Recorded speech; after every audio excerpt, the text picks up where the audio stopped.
10 creepy cases that prove these serial killers were born evil. Welcome to Creepshow, where the shadows of human nature come to life in the darkest corners of reality. While some perceive evil as something created by circumstance, others believe it's innate. For the serial killers in today's episode, their twisted tendencies were evident from the start. From early warning signs in childhood to gruesome acts of horror later in life, these killers seemed destined for infamy. So buckle up as we dive into 10 chilling cases that make you wonder, were these monsters born evil? Number 10. It was Jeffrey Dahmer. The case of Jeffrey Dahmer, also known as the Milwaukee Monster, presents countless signs that this serial killer's deviant tendencies were present from an early age. Between 1978 and 1991, Dahmer was responsible for the brutal deaths and dismemberments of 17 young men and teenage boys. But his fascination with death and decay began much earlier. As a child, Dahmer collected roadkill and brought the carcasses to the woods behind his house, where he'd dissect them, his first obsession with how organs fitted together. That obsession didn't end with roadkill. In a particularly disturbing early behavior, Dahmer placed spikes into the skulls of beheaded dogs and hid the remains in the woods to terrify locals. According to Michael Farnsworth, a forensic psychiatrist at the Minnesota Security Hospital, I would be more concerned about the individual who secretly captures animals and tortures them. And that's exactly what Dahmer did. From a young age, Dahmer kidnapped animals and subjected them to cruel, methodical experiments. These early behaviors foreshadowed his later crimes when he would go on to experiment on his human victims, in a twisted attempt to create his own living zombies. For Dahmer, the signs of evil were clear from the start, culminating in some of the most horrific crimes of the 20th century. Number 9. Edmund Kemper. Nicknamed the Coed Killer, Edmund Kemper was responsible for the brutal murders of 10 people, including his own mother and paternal grandparents. Standing at a towering 6 feet 9 inches tall and weighing over 250 pounds, Kemper was a physical force. But what made him truly terrifying was his high intelligence, with an IQ of 145. He was seen as a natural-born killing machine, capable of dominating his victims both mentally and physically. But Kemper's violent tendencies didn't emerge overnight. His childhood was nothing short of a nightmare. His emotionally abusive mother frequently locked him in the basement at night, terrified that he would harm his sisters. This isolation and abuse began to fuel an intense rage within him, and that rage found an outlet. At just 10 years old, Kemper buried one of his family's pet cats alive. He later dug up the body and mounted its head on a spike, displaying an early fascination with death and mutilation. At 13, he escalated his cruelty. Kemper killed the replacement cat by slicing off its skull with a machete, then drenched himself in its blood. These disturbing acts were chilling foreshadows of the atrocities he would later commit. In his adult life, Kemper's violent streak reached its apex when he murdered his own mother, using the same beheading technique he had first practiced on those family cats. Edmund Kemper became one of the most infamous killers in history, and his early signs of cruelty suggest that his path toward evil may have been inevitable. Number 8. Jeffrey Brudos. Jeffrey Brudos, also known as the Shoe Fetish Slayer and the Lust Killer, was a deranged serial killer who terrorized Oregon between 1968 and 1969, taking the lives of at least 4 women. But Brudos's dark path started long before the murders, with disturbing childhood behaviors that hinted at what was to come. It began innocently enough, or so it seemed. As a small boy, Brudos discovered a pair of high heels and brought them home to wear. This sparked an obsession with women's shoes. When his mother found out, she was furious, demanding he throw them away. But instead of complying, Brudos hid the shoes, nurturing a secret fascination. By his teenage years, his obsession had escalated. Brudos began stealing high heels from his teachers and women's clothing from laundry lines. His fixation on these objects became a gateway to darker impulses. At the age of 17, he was arrested and sent to a mental health facility for assaulting a young woman in a tunnel. His violent tendencies were becoming more apparent, but his time in the institution did little to curb his desires. After his release, Brudos tried to settle into a seemingly normal life. He married and started a family, but his cravings remained, lurking just beneath the surface.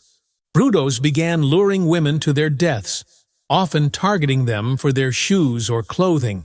After killing his victims, he would keep trophies, pieces of their clothing, as mementos of his twisted fantasies. These dark souvenirs served as reminders of the horrors he had inflicted. Despite attempts to appear normal, Brudos's childhood obsessions and early violent tendencies made it clear he was born evil, and his crimes were inevitable. Number 7. Albert DeSalvo. Known as the Boston Strangler, Albert DeSalvo admitted to the gruesome murders of 13 women in the Boston area between 1962 and 1964. His horrific actions left the city paralyzed with fear, but the seeds of DeSalvo's violence were planted long before his killing spree began. DeSalvo's childhood was a nightmare of abuse. His alcoholic father regularly beat his mother, DeSalvo, and his siblings. Violence was a constant in his home, and it seemed to mold him into the monster he would later become. From a young age, DeSalvo began displaying disturbing signs of cruelty. He would trap small animals, like cats and dogs, in cages and use them for target practice, shooting them with arrows. This early fascination with causing pain foreshadowed the horror he would eventually inflict on humans. Despite time spent in reform school and service in the United States Army, DeSalvo couldn't control his violent impulses. It wasn't long before DeSalvo started his murderous rampage. Disguising himself as a craftsman, often dressed in green work attire, he gained entry into his victims' homes by pretending to be a handyman. Once inside, he would tie up his victims, hold them at knife point, and strangle them, often using their own stockings as a weapon. These terrifying attacks, later referred to as the Green Man attacks, struck fear into the hearts of women across the Boston area. For years, the city was gripped by panic, with women afraid to be in their own homes. DeSalvo's reign of terror came to an end when authorities finally identified him as the Boston Strangler. He was sentenced to life in prison for his crimes, but his legacy of violence remains a chilling reminder of the evil that can lurk behind a seemingly ordinary facade. Number 6. Ted Bundy. Few names in the history of serial killers are as infamous as Ted Bundy. With his charm, good looks, and cold-blooded brutality, Bundy became one of the most highly recognizable serial killers of the 20th century.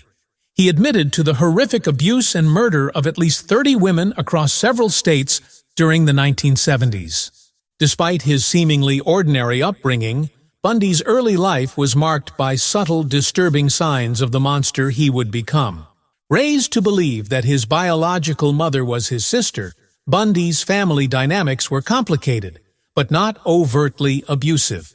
Yet, even without a traumatic childhood, he exhibited chilling behaviors at a very young age. In the documentary, Snapped, Notorious Ted Bundy, it was revealed that Bundy once took knives from the kitchen and placed them on the bed where his aunt was sleeping. He stood by silently, watching her reaction when she woke up to the sight of blades surrounding her. Bundy also developed an unhealthy fascination with violent crime magazines, especially those that featured graphic depictions of murdered women. His growing obsession with these images fed into the dark fantasies that would later fuel his brutal killing spree. Psychologist Al Carlisle commented on Bundy's disturbing attraction to violent content, noting, "Bundy experienced a lot of sexual relieving through the fictional stories. Despite the early warning signs, nobody could have predicted that this seemingly normal boy would grow up to become one of America's most notorious serial killers. Bundy's decade-long reign of terror ended on January 24, 1989, when he was executed by electric chair at Florida State Prison. But the legacy of fear and violence he left behind continues to haunt the public imagination. Number 5. Albert Fish. Albert Fish was one of the most disturbing figures in criminal history, responsible for the deaths of 3 innocent children and claiming to have abused hundreds more. Fish's sadistic behavior extended beyond his victims. He also inflicted pain on himself, obsessively beating his own body with a nail-covered paddle. Fish's destructive tendencies began at an early age. As a child in an orphanage, he was fascinated by the punishments he saw inflicted on other children, which sparked his disturbing desires. By the time he was a teenager, Fish's behavior had escalated, and he began engaging in increasingly disturbing acts. Fish's darkest crime was the abduction and murder of Grace Budd, a 10-year-old girl. His capture came after he sent a horrifying letter to Grace's mother, detailing the gruesome events. This letter provided the key evidence needed to apprehend him. Albert Fish remains one of the most chilling examples of human cruelty, a figure whose actions were driven by deeply disturbed desires. Number 4. Ottis Toole. Ottis Toole was convicted of 6 murders, though he claimed responsibility for many more. However, a lack of evidence meant that further convictions could not be secured. His life of violence and abuse began at a young age, shaping a future of crime and tragedy. Born in Jacksonville, Florida, Toole endured a deeply troubled upbringing. His mother, known for her extreme religious views, disciplined him harshly. He also suffered abuse from his older sister and was exposed to disturbing influences from his grandmother, who practiced rituals involving grave robbing. Toole's early life was filled with trauma and deviance. As Toole grew older, his fascination with fire became a dangerous outlet for his frustrations. Pyromania is often linked to deeper emotional and psychological disturbances, and in Toole's case, it was part of a larger pattern of destructive behavior. In 1982, after an argument with his partner, George Sonnenberg, Toole locked him inside a house and set it on fire, leading to Sonnenberg's death. Toole received a 20-year prison sentence for this crime, but investigations into his past hinted at a far greater number of victims. Toole's history is intertwined with that of fellow serial killer Henry Lee Lucas, creating a complex web of confessions and uncertainty around the true extent of their crimes. Number 3. Ed Gein. Ed Gein, one of the most disturbing figures in criminal history, was born in La Crosse County, Wisconsin. His childhood was marked by intense isolation, strict religious indoctrination, and a twisted relationship with his mother. Gein rarely left the family farm except to attend school, and his mother would preach to him daily, warning him that women were instruments of the devil and labeling them as immoral. As a child, Gein struggled to fit in. He had no friends and would often burst into spontaneous laughter during class, making him a target for bullies. This social isolation continued into adulthood, and after his mother's death, Gein's mental state deteriorated further. In his grief and isolation, Gein turned to grave robbing. He began exhuming bodies from local cemeteries, using the skin and bones of the deceased to fashion grotesque items, such as furniture and clothing. Gein's macabre behavior came to light after the murder of a local woman. When police searched his farmhouse, they uncovered a horrifying collection of human remains. Among the items found were a lampshade made of human skin, a belt made of human nipples, and the victim's head stored in a paper bag. These disturbing discoveries would later inspire fictional characters in horror films, such as Norman Bates in Psycho and Leatherface in the Texas Chainsaw Massacre. Gein died of heart failure at the age of 77 in 1984. His grave remains unmarked, leaving behind a legacy of terror that continues to haunt popular culture. Number 2. Dennis Rader.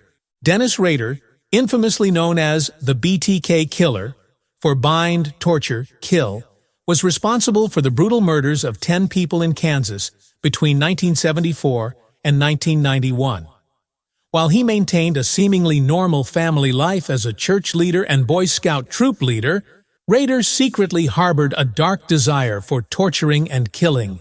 Rader's mask of normalcy made his crimes all the more chilling. He lived a quiet suburban life, yet behind closed doors, his twisted fantasies took over. It wasn't until his arrest in 2005 that the true extent of his double life was revealed. He was sentenced to 175 years in prison without the possibility of parole. Dr. Catherine Ramsland, a forensic psychology professor, shared disturbing insights into Rader's early experiences in the documentary-style episode Snapped, Notorious BTK Killer. She revealed an incident from Rader's childhood that may have sparked his fascination with helplessness and control. When he was young, a couch spring caught his mother's ring, leaving her trapped and unable to free her hand. Rader watched his mother in distress, unable to help herself, and something within him stirred for the first time. It was exciting to him to see a woman helpless, Ramsland explained. It was the beginning of his ideas about women, that what he wanted from them was to keep them trapped and helpless, looking to him in terror. This memory became a cornerstone of Rader's sadistic desires, feeding the darkness that would lead him to commit his horrifying crimes. The image of women, terrified and powerless, became his ultimate fantasy and the driving force behind his horrific actions. Number 1. Carroll Cole. Carroll Cole was responsible for the deaths of at least 15 people between 1971 and 1980, including his own girlfriend, whom he strangled. His crimes earned him a lethal injection in 1985, bringing an end to his life, but leaving a haunting legacy behind. Cole's violent tendencies began early. Though he later focused his murders on women, his first victim was a young boy. Growing up, Cole endured physical and emotional abuse at the hands of his mother, who frequently threatened him into silence about her extramarital affairs. She also forced him to dress in girls' clothing, leading to relentless bullying from his peers. At the age of either 8 or 10, sources differ, Cole retaliated against one of his classmates in Richmond, California, by drowning him. At the time, the death was ruled an accident, and no one suspected Cole of any wrongdoing. It wasn't until years later, while Cole was imprisoned, that he confessed to the killing in his autobiography. According to Cole, "I was primed. I had made the mental commitment I was going to get even with my mother, and things just built up and became an obsession." Cole's life was a spiral of unchecked rage, deeply rooted in his traumatic childhood, and his killings were part of his disturbed way of getting even. His crimes serve as a chilling reminder of how early influences can manifest in horrific ways. Thanks for joining us on Creepshow, where the line between man and monster blurs. If you thought these stories were disturbing, wait until our next dive into the twisted minds of history's most terrifying figures. If you enjoyed this video, don't forget to like, share, and hit that subscribe button. And remember, in the shadows, evil sometimes takes root long before anyone sees it coming. Stay curious, stay cautious, and until next time, keep your eyes open for the signs of evil around you.